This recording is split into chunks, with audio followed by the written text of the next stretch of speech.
Welcome to SDH's look at everything going on in the GHSA playoffs. Sweet 16s on both sides. What we're going to do, Jason Longshore over there, John Nelson over here, we'll go through each of the brackets and how things have set themselves up here in concert with the broadcasts that we've had all season long with the SDH Network, letting you know as of right now when the wins are and what to anticipate.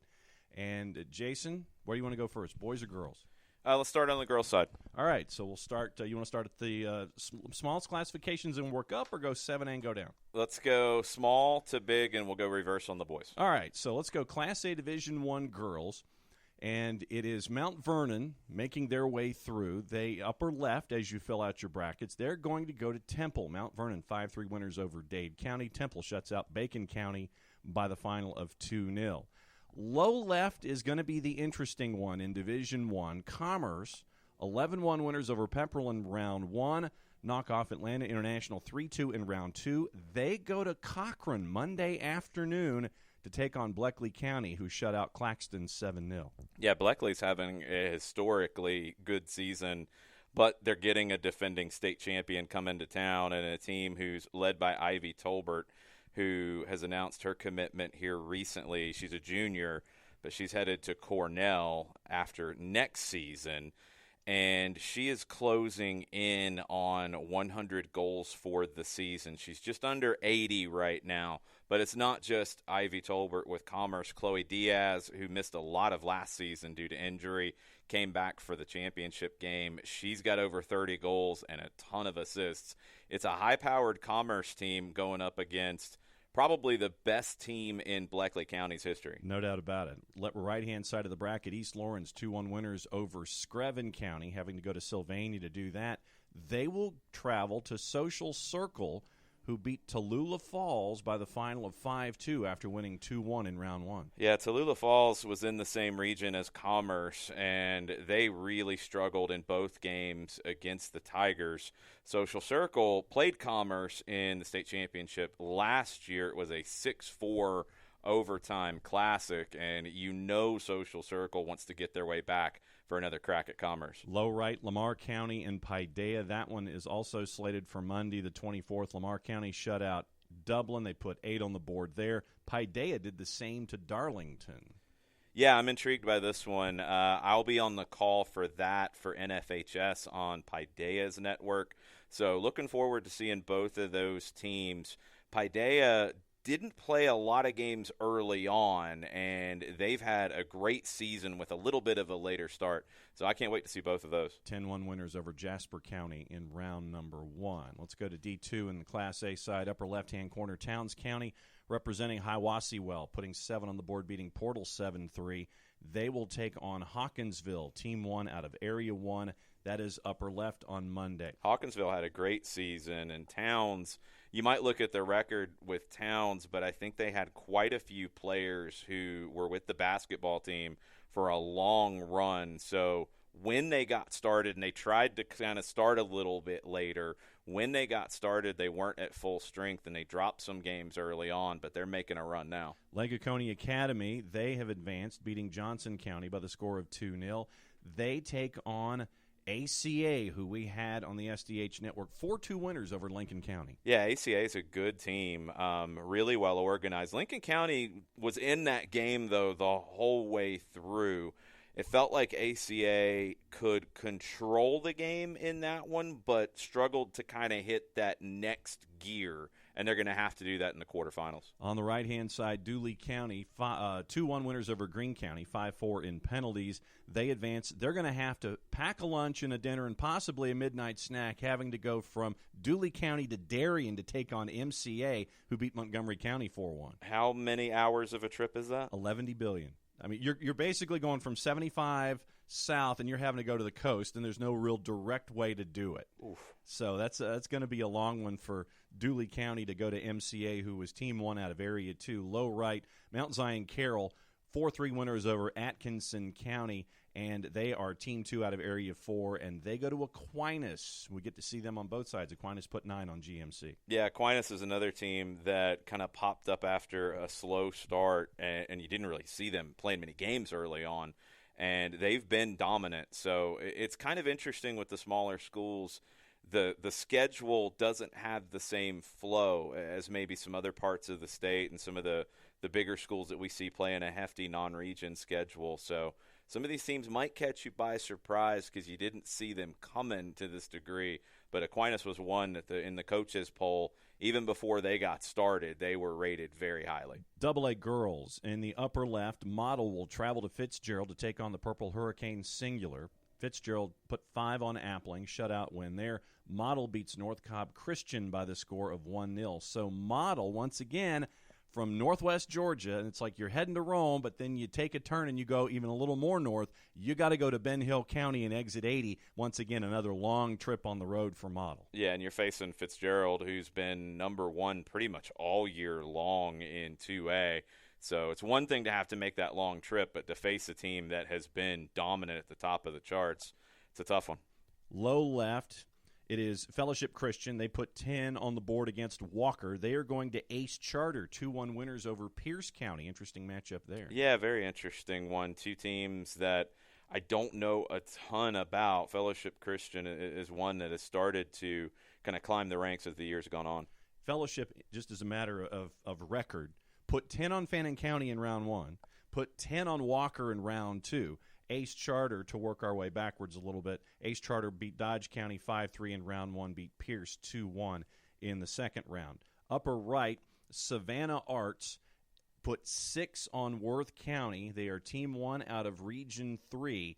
And Athens Academy, Team 2 out of Region 8, 4-0 winners over Landmark. So Athens Academy has to go to the coast, upper right. Yeah, another long trip. Athens Academy is one that kind of floated all over the bottom half of the top 10 all season long. Savannah Arts, the coaches were very high on them throughout the season. Low right, Toombs County. They beat Jeff Davis in Hazelhurst. That one was a 4 seed. Once again, Toombs working their way through as a 4, going to Hazelhurst, beating Jeff Davis as a 2 seed 2-0. So because you're a 4, you travel, and you're going to Mount Perrin Christian, who put 10 on Elite in round 1, beat Union County 6-1 in round 2. Yeah, Toombs is a team we saw last year against Vidalia. Really solid team. They were up and down this year. It felt like every time they'd get going, then they'd have a loss that caught you by surprise. It's a really tough trip for them. AAA girls left-hand side. Upper left, it is Wesleyan, who put 7 on Coahulla Creek for the win there. They go to Columbus, who put 6 on Calvary Day. So the Wesleyan school goes to Columbus, upper left. Yeah, Columbus has been very good all year. Coahulla Creek struggling that way against Wesleyan. I think that's a statement for Wesleyan that they're a contender. Low left, Oconee County will host Savannah Country Day. Savannah Country Day as a 2 seed beat Pike 2-1 in Zebulon. So SCD comes through. Oconee County put 10 on Adairsville. So SCD at Oconee County on the left-hand side. Oconee County's been a monster all year long in 3A. Savannah Country Day, that's a tough draw. They were in a tough region. That's why they come in second in that region. Should be a good matchup, but you have to account for that travel. You mentioned Region 3, the top team out of Region 3, St. Vincent's, put 10 on Salem in round 1. Shut out Mary Persons in round 2, 4-0. They will host White County. White County coming through as a 3 seed, went to Tyrone, beat Sandy Creek 7-2. St. Vincent's, another long trip. White County from the mountains all the way down to St. Vincent's. Yeah, White County started off the season really hot. Then they struggled a bit, but they're bouncing back now. St. Vincent's is a team that we always see at this stage or further, feels like every year. Low right, Morgan County goes to Bremen. Morgan County beat Jackson by the final of 7-1 as the top team out of Region 4. Bremen put 10 on Carver Atlanta in round number 1, beat Lumpkin County by the final of 5-1 in round number 2. So Morgan County and Bremen low right. Bremen's a team that I've had my eye on all year long. Boys and girls have both been really good. Girls have been slightly better. It's a big test for them. Quad A, upper left, Holy Innocents in a shootout with Heritage Catoosa, a game that we had our eye on. Final with there was Holy Innocents winning 7-4 in that one. They go, however, to Whitewater. Whitewater went to Bainbridge and won 5-0. So Holy Innocents at Whitewater. Yeah, Bainbridge had a great season, but you're going up a different level of competition when Whitewater comes to town. Kind of the same the other way. Heritage had a great year, one of their best ever, but Holy Innocents was a team that we had a chance to see earlier this year, and it felt like they were not quite hitting on all cylinders then. Sounds like they are now. That's a great matchup. Low left, North Oconee will host after they beat Pace Academy 2-0 because LaGrange is the 3 seed coming out of Region 4, beat Perry 6-1. So LaGrange to North Oconee to finish up the left-hand side. It's a big win for LaGrange on the road. Perry was really strong this year. I think we're seeing this year the teams out of South Georgia, as we get a little bit up in the classifications, lower classifications, we've seen some dominance out of South Georgia.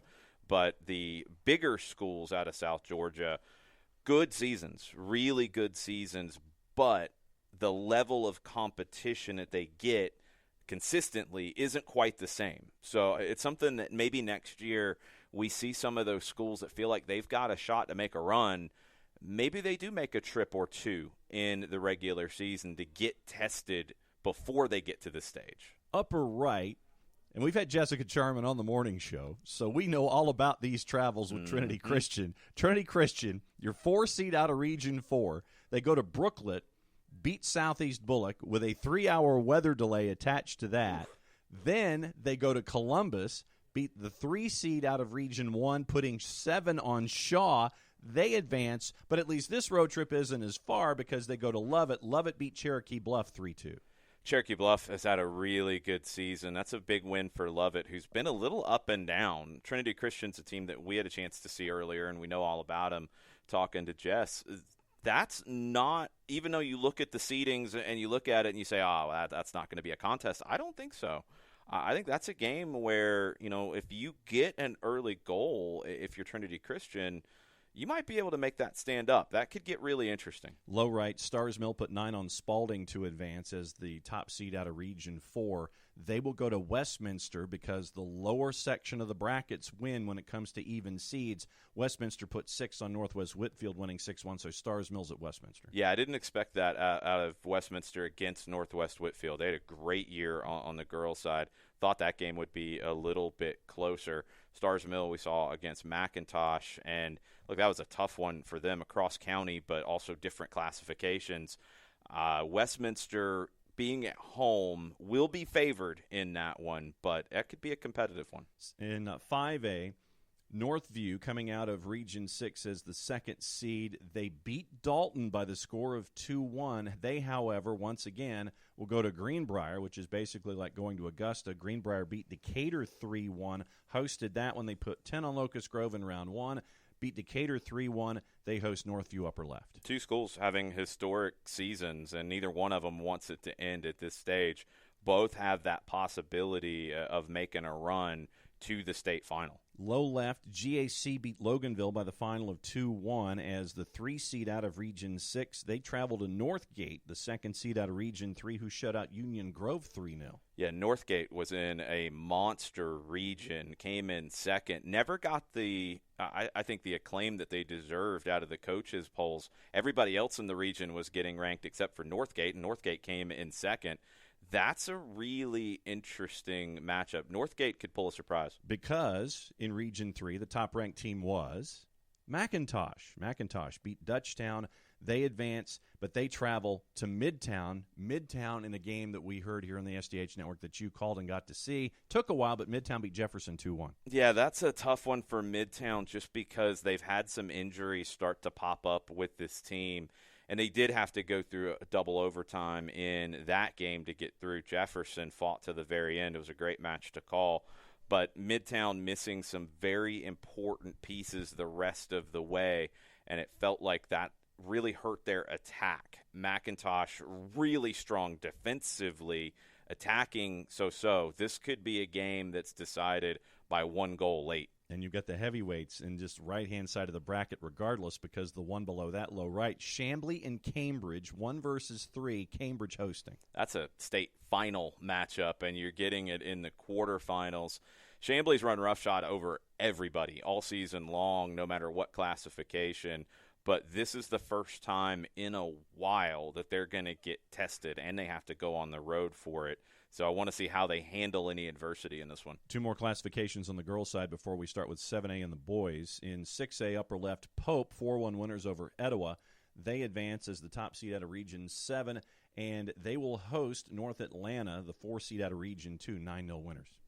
Also there, low left, you've got Roswell and St. Pius. Roswell, in once again a match we had here on the SDH Network, shutting out River Ridge by the score of 2-0. They go to St. Pius. St. Pius 7-0 winners against Glen Academy in Brunswick. Yeah, Glen Academy had a really strong year. I didn't see that wide of a disparity coming in that matchup. Roswell against River Ridge, I felt like Roswell, even though they didn't put the game away, really, they dominated the game start to finish. That's a tricky lower-seeded team to draw in the Hornets. On the right-hand side, Woodward Academy hosting Lassiter. Lassiter coming through as the 3 seed out of Region 7, beat Hab Central in round 1, then they beat Sequoia, the 4 seed out of Region 6, who got the big upset over Alexander. So Lassiter comes through as a 3 seed in Region 7. They go to Woodward Academy, who beat Grovetown 3-0. Lassiter's a defending state champion. Even though they're a 3 seed out of their region, they won last year.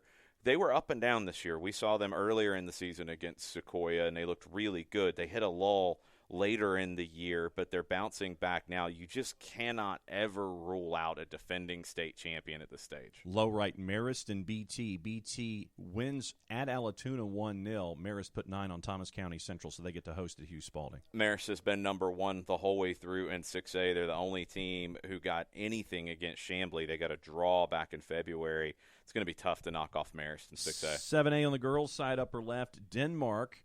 They get the pack a lunch, a dinner, and a midnight snack trip as they have to go to Richmond Hill. Richmond Hill shuts out Brookwood 1-0. Denmark beat Norcross 5-2. Denmark at Richmond Hill. Low left, Mill Creek beats Milton by the score of 3-1. They will go to Campbell. Campbell knocks off North Paulding, so Mill Creek goes to Campbell. That's the left-hand side. That's a tough draw for Mill Creek. Had a chance to see them earlier in the year, and Mill Creek was one of the best teams on the girls' side that I saw all year long in any classification. But you have to go over to Campbell. That's a tough one. Right-hand side, upper right. Harrison beats East Coweta by the final of 4-0. Walton beats Buford 2-1. Harrison and Walton in the upper right-hand part of the bracket. Walton is such a strong team on the girls' side. Harrison, again, another perennial contender that we're accustomed to seeing here. That's a heavyweight matchup, but I slightly shade it to Walton. Low right, Archer has to go to Forsyth Central. Archer 3-0 winners over Lowndes as the top seed in Region 4, and they're going to have to go to the top seed in Region 6, Forsyth Central, who beat North Gwinnett 6-1. Yeah, Archer battle-tested coming out of Gwinnett. They went on a run, knocking off teams that really caught everybody by surprise. That's a team with a lot of momentum. That is the girls' side when it comes to the Sweet 16s across the board, or the round of 8s across the board in all 8 brackets. So you got 7A now, and it is on the boys' side, Norcross and Archer. So we finish with Archer on the girls' side. We start with Archer on the boys' side. Only fitting. Archer beats East Coweta 1-0. Norcross shut out South Forsyth 1-0. So Archer, Norcross, upper left.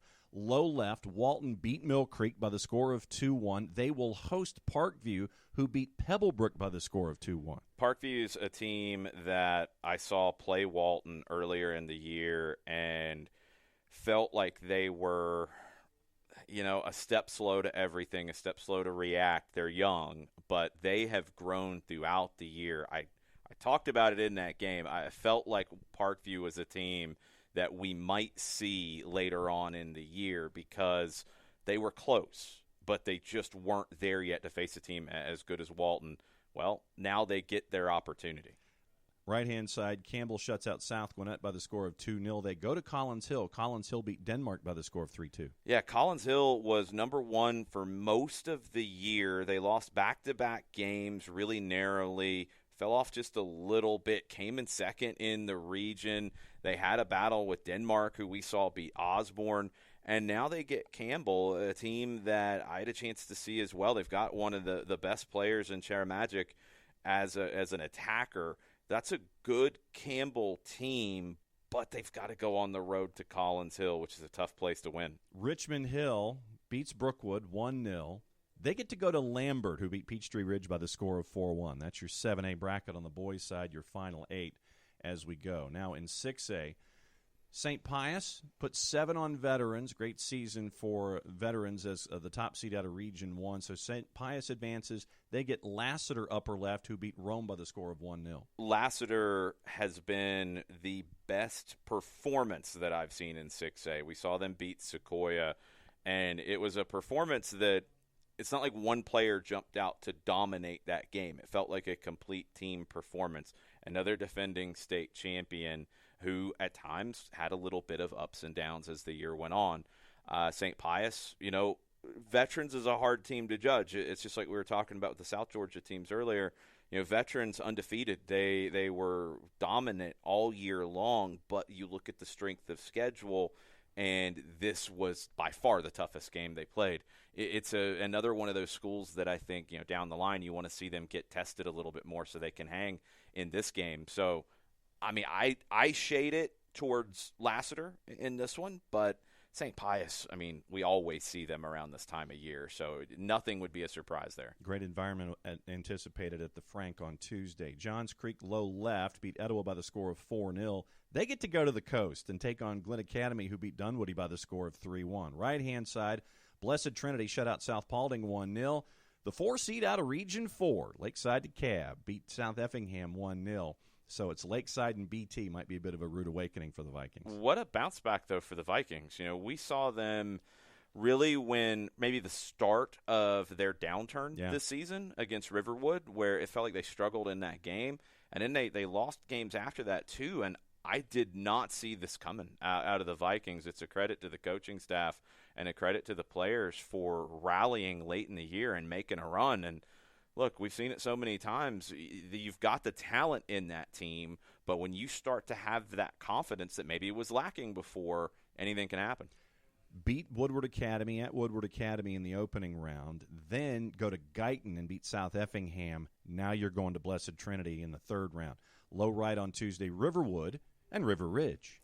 Yeah, two teams that we know very, very well. River Ridge with it's a little bit hard to judge against Sprayberry because, again, River Ridge didn't put that game away until pretty late, but they were in pretty good control of it. After they give up the early goal, they come back, and it felt kind of inevitable they were going to get that win. Riverwood, I think, presents a really different challenge for them, though. Riverwood is a team that, and we don't see a ton of this across Georgia high school. They're a team that's really disruptive. They're a team that, doesn't mind pressing. They're a team that works really hard off the ball defensively and not just out of the back. They'll press. And that's the number one thing in that game to me, having seen River Ridge recently and knowing how Riverwood wants to play. Can River Ridge handle the intensity defensively that Riverwood will present? That should be a classic. 5A, Chambly goes to Dalton. Flowery Branch goes to Union Grove. That's the left-hand side. Right-hand side, McIntosh, who beat Statesboro. Midtown, who beat Clark Central. Once again, a match that you got to see and call on the SDH Network. Bradwell at Centennial. So we'll start with McIntosh and Midtown. McIntosh has been the best team in the state on the boys' side all year long. They're a powerhouse. Midtown had the best performance that I've seen out of them so far this year, beating Clark Central, a team that it completely controlled that game. It's going to take a lot for Midtown. They will have the home field advantage. They will have the momentum, but it's going to take an even better performance to knock off McIntosh. We know how good the Chiefs are. Chambly has been the shocking team in 5A, making the run that they have. I didn't see them getting past Harris County, honestly. Harris County had a very good year. Greenbrier was another one. Didn't see that one coming.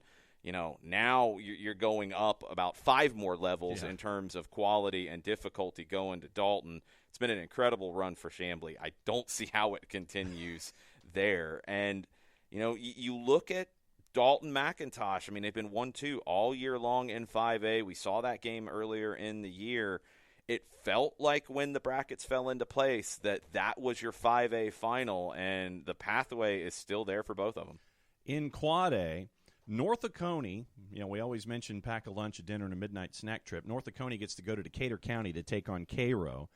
Cairo's had a monster year, too. That's a team that I'd love to know more about. beat Baldwin 8-2, beat Stars Mill 2-1. They get to host North Oconee. That win over Stars Mill, that's a surprise. I did not think that was going to happen because, again, you see those metro teams and you see teams from outside the metro area that you don't know how that strength of schedule's worked out. That's a huge win for Cairo. Definitely, and the fact that they've got that one at home and they've got North Oconee at home with the possibility of getting into the Final Four on Tuesday. Whitewater beat Perry 2-1. They get to go to Johnson-Gainesville. Johnson-Gainesville has been the best team in 4A and arguably the best team in the state on the boys' side. McIntosh has gotten the vote across all classifications consistently. Man, that's a game I would have liked to have seen this year, Johnson and McIntosh. It's a game that we're hearing is on the docket for next year, which will be amazing. Johnson, I just don't know how anybody knocks them off in 4A out of who I've seen so far. On the right-hand side, East Hall, 2-1 winners over Clarkston. Got to host that one. Clarkston coming through as the 4 seed out of Region 6. They get to go to the coast to take on Benedictine, who beat West Lawrence by the score of 2-1. Low right, Westminster as the top team out of Region 6. They will host LaGrange, top team out of Region 4. LaGrange beat Bainbridge. Westminster beat Southeast Whitfield. Yeah, didn't see Southeast Whitfield fall in there. It's a huge win for Westminster. Bainbridge on the boys' side, just like we mentioned on the girls' side, another incredible year for them, but it falls at the round of 16. AAA, we mentioned Wesleyan on the girls' side. We'll mention them on the boys' side. They will go to Columbus. Columbus 4-1 winners over Harlem. Wesleyan beat Bremen by the score of 2-1. Once again, these are on Tuesday. Columbus has been the number one team in 3A pretty much all year long. They're going to be tough to knock off. Low left, Oconee County puts 7 on Ringgold, but they get to go to Zebulon to take on Pike County, who beat Savannah Christian by the score of 6-1. That's a huge matchup because both have been in the top 10 pretty much all season long. That's one that you maybe would have liked to have seen in the semifinals or even later.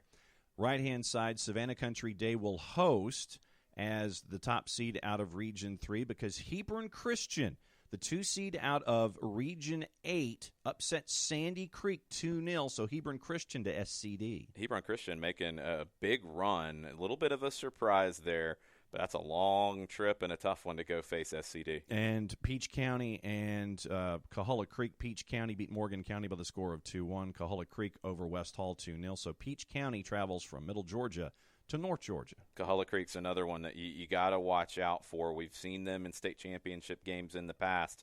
That's a tough trip for Peach County. AA, Model gets to host as Pierce County travels. They beat Fitzgerald 8-2. Model beat Drew 4-2. So Pierce County goes from Blackshear to Northwest Georgia. Pierce County, it's another one where we're seeing some of these schools that maybe we're not used to seeing at this stage making runs and having the kind of year that they are.